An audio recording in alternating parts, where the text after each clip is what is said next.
নাহমাদুহু ওয়া নুসাল্লি আলা রাসূলিহিল কারীম, আম্মা বাদ। উপস্থিত সকলের প্রতি শ্রদ্ধা জানিয়ে আমার বক্তব্য শুরু করছি।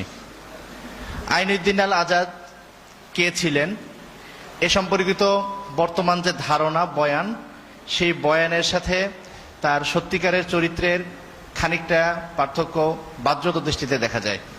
এটা ইতিহাসের পরিহাসও বটে। ইতিহাস কাকে কিভাবে চিহ্নিত করবে সেটা পরে বলে দেয়, ব্যক্তির কার্যক্রমের উপর অনেক নাও হতে পারে। আইনুদ্দিন আল আজাদ ভাইয়ের প্রথম পরিচয় যদি বলতে হয়, তাহলে তিনি ছিলেন একজন সংগঠক, একজন বিপ্লবী মানুষ। এরপরে বিপ্লবের প্রয়োজনেই তিনি সঙ্গীত চর্চা করেছেন। এখানে আপনারা দেখতে পাচ্ছেন, সবাই জানেনও নিশ্চয়ই, আইনুদ্দিন আল আজাদ ভাইয়ের যে সঙ্গীতের অ্যালবামগুলো ছিল, সেগুলোর নামগুলো যদি শুনেন, নামগুলো একটা নামও প্রচলিত ধারার যে সঙ্গীত বা সঙ্গীত বলতে যা বোঝায়, সংস্কৃতি যা বোঝায়, সেরকম নাম একটাও না। প্রত্যেকটা নাম ছিল সমাজের নামগুলো, যেন মনে হবে যে সমাজের বিরুদ্ধে একটা আঘাত। দুর্নিবার, অবগাহন, জনতার আর্তনাদ, রক্ত বেঝা পথ, তেল, যদি, বুঝে শুনে, কি হবে, শিক্ষিত শয়তান, ভুষের কবর, বদলে যাবে দিন, মানুষ, তাই তো। এগুলো সঙ্গীতের অ্যালবাম। কার? আইনুদ্দিন আল আজাদের। তিনি, তার জন্ম 1977 সালে, তার বয়স যখন মাত্র 16, তখনও তিনি শায়েখ রহমতুল্লাহ আলাইহির সংস্পর্শে এসেছেন এবং তিনি বিপ্লবের দীক্ষায় তিনি দীক্ষিত হয়েছেন। 1995 সালে যখন তিনি মাগুরা জেলা শাখার আহ্বায়ক হন, তখন তার বয়স 18 থেকে 19, তিনি এটা জেলা শাখার আহ্বায়ক। এর পরের বছর যখন তিনি জেলা সভাপতি হন, তখন তার বয়স মাত্র 20। এরপরে তিনি পর্যায়ক্রমে প্রশিক্ষণ সম্পাদকের দায়িত্ব পালন করেছেন, কেন্দ্রীয় সদস্য ছিলেন, প্রশিক্ষণ সম্পাদক দায়িত্ব পালন করেছেন। এরপরে তিনি কেন্দ্রীয় সহসভাপতি হিসেবে দায়িত্ব পালন করেছেন। আজকে ইসলামী শাসনতন্ত্র ছাত্র আন্দোলন করা, আজকে সংগঠন বড় হয়েছে, আমাদের জন্য পথ মসৃণ। আজকে আমি যখন আসি, আপনারা অনেকে দাঁড়ায় যান, মুসাফা করেন, কিন্তু আইনুদ্দিন ভাই যখন সহসভাপতি দায়িত্ব পালন করছেন, তখন এমন লোক তার কাছে ছিল না, বরং তাকে খুঁজে খুঁজে গিয়ে লোক নিয়ে সংগঠন করতে হতো। আইনুদ্দিন ভাই সেভাবে সংগঠন করে এসেছেন। তিনি সংগঠনের প্রয়োজনে পরে তিনি সঙ্গীতের দিকে গিয়েছেন। আইনুদ্দিন ভাই সম্পর্কে আমি তার অধীনে, তিনি যখন সংগঠন করেছেন, তার অধীনে আমার সংগঠন করার, আমাদের এই প্রজন্মেরই কারো সংগঠন করার সুযোগ হয়নি।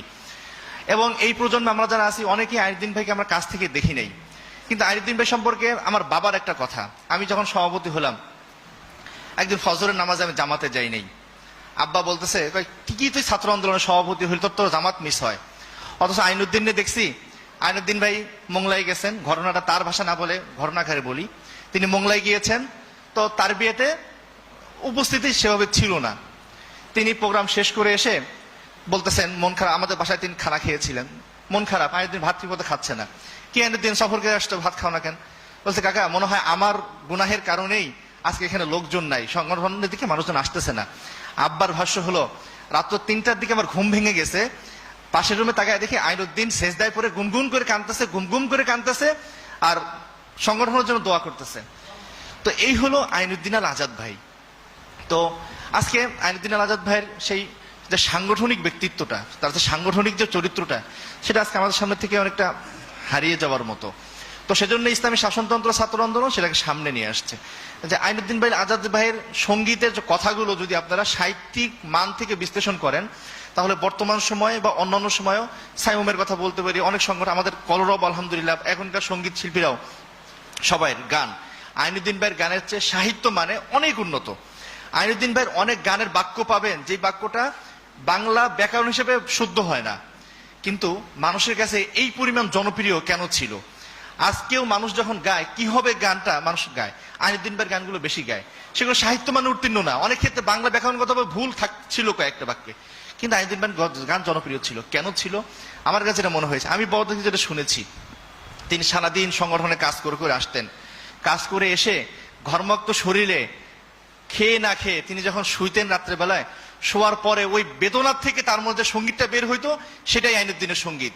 ওই যে বেদনা ভরা একটা সঙ্গীত, ভাঙা হৃদয়ের একটা সঙ্গীত, সেই সঙ্গীতটাই জনপ্রিয় হয়েছে। আর এর বাইরে অনেকে অনেক সাহিত্য মঞ্জুরিত করে সঙ্গীত লেখে, সেই সঙ্গীতটা জনপ্রিয় হয় না। আল্লাহর কাছে ভাঙা হৃদয়টা বেশি গুরুত্বপূর্ণ। আইনুদ্দিন ভাইয়ের প্রত্যেকটা সঙ্গীত ভাঙা হৃদয়ের সঙ্গীত। এই হলো আইনুদ্দিন আল আজাদ ভাই। শেষে যে কথাটা বলে আমি শেষ করবো, কথা বাড়াবো না, সঙ্গীতের জন্য আমরা আসছি।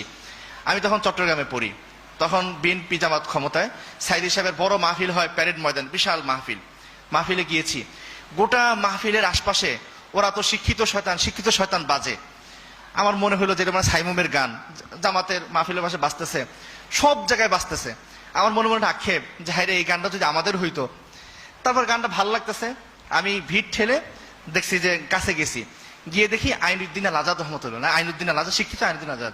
আমার সাথে চোখে পানি এসে গেছে যে আইনুদ্দিন ভাই তার গান দিয়ে এমন পর্যায়ে গেছেন, ওই প্যারেড ময়দানের চতুর্পাশে যতগুলো স্টল ছিল সবগুলোতে এক বাকি শিক্ষিত শয়তান বাজতে ছিল। আমরা মনে করছিলাম সেটা অন্যদের গান, গিয়ে দেখি সেটা আইনুদ্দিন আজাদ ভাইয়ের গান। তো এই হলো আইনুদ্দিন আজাদ ভাই, যিনি সংগঠক ছিলেন, সংগঠনের প্রয়োজনে সঙ্গীত চর্চা করেছেন, এবং বাংলাদেশে সুস্থ ধারার সাংস্কৃতিক চর্চার যে ধারাটা আইনুদ্দিন ভাই, সেটা রাহবারই অবশ্যই তিনি রাহবার, পথ প্রদর্শক, রাহবার এগিয়ে নিয়ে গিয়েছেন। আমরা সবাই মিলে এখন সেটা চর্চা করছি। শেষ যে কথাটা বলে আমি শেষ করব, বাংলাদেশের সংস্কৃতি চর্চা করতে গিয়ে মানুষের আমল আখলাক নষ্ট হয়ে যাওয়া, এটা একটা ট্রেডিশন ছিল। একসময় মনে করা হতো যে সাংস্কৃতিক সেবী হবে, তার বাবরি থাকবে, তার একটা ঝোলা থাকবে, তিনি এলোমেলো হবেন, মোজ বড় বড় থাকবে, এ হলো একটা সাংস্কৃতিক সেবীর রূপ ছিল। আইনুদ্দিন আজাদ ভাই আসার পরে সাংস্কৃতিক সেবীদের রূপ হলো, তার একটা জুব্বা থাকবে, তার মাথায় একটা পাগড়ি থাকবে, সে সুন্দর চেহারার হবে, সুন্দর সুন্নতি লিবাসের হবেন। এটা হলো সাংস্কৃতিক সেবীদের একটা আদর্শ রূপ তিনি প্রতিষ্ঠা করে দিয়ে গেছেন। তো ইসলামী শাসনতন্ত্র ছাত্র আন্দোলন 26 বছরে জাতিকে কি দিয়েছে? অনেক কিছু দিয়েছে। তার মধ্যে একটি অন্যতম বড় যেটা দিয়েছে, একজন আইনুদ্দিন আল আজাদকে তৈরি করেছে ছাত্র আন্দোলন। যে আইনুদ্দিন বাংলাদেশে বাংলা ভাষায় সুস্থ সাংস্কৃতিক নতুন একটা ধারার জন্মদাতা, এবং সেটার পথ প্রদর্শক, রাহবার, এবং সেটা কিংবদন্তি এমন জায়গায় গিয়েছেন যাকে অতিক্রম করা বর্তমানে সকল শিল্পীদের সম্মান রেখেই বলি, আইনুদ্দিন ভাইকে অতিক্রম করে যাওয়ার সামর্থ্য, কবুলিয়াত বোধ আমাদের কারোর ইয়ারে নাই। তো আল্লাহ তাআলা আইনুদ্দিন ভাইকে জান্নাতে উচ্চ মাকাম দান করবেন, এবং তার যে চেতনাটা, এই বিপ্লব মানে জীবন দেওয়া, বসে থাকা নয়, এই গানটা যেন আমরা আত্মস্থ করতে পারি। জীবন নদীর প্রান্ত সীমা একটি অণু নয়, সেই অণু নয়, সেই ব্যথার বেদনা যে বাঁচতে যদি পারি আমরা, তাহলে আইনুদ্দিন ভাইয়ের স্বপ্ন সফল হবে, আমরা সফল হব। আল্লাহ তাআলা সকলকে তৌফিক দান করুক। ওমা আলাইনাল বালাগ। আর থাকেন অত্যন্ত চমৎকার বাংলাদেশের সকল শীর্ষ শিল্পীগণ সঙ্গীত পরিবেশন করবেন, এবং আইনুদ্দিন বা সঙ্গীতগুলি পরিবেশিত হবে, ভালো লাগবে। সকলকে ধন্যবাদ, আয়োজককে ধন্যবাদ, বিশেষ করে যারা শিল্পীরা আসছেন তাদেরকে ধন্যবাদ। ছাত্র আন্দোলনের সাবেক কেন্দ্রীয় সভাপতিবৃন্দ অনেকেই আসবেন, তাদের প্রতি আন্তরিক কৃতজ্ঞতা জ্ঞাপন করছি। প্রশাসন, প্রেস ক্লাব কর্তৃপক্ষের প্রতি কৃতজ্ঞতা জ্ঞাপন করছি, এবং আপনারা যারা এসেছেন, আইনুদ্দিন ভাইকে ভালোবাসেন, বিপ্লব করতে চান, তাদের প্রতি কৃতজ্ঞতা জ্ঞাপন করে সর্বোপরি আল্লাহর কাছে শুকরিয়া আদায় করে বক্তব্য শেষ করছি। ওমা আলাইনা ইল্লাল বালাগ। আসসালামু আলাইকুম রহমতুল্লাহ।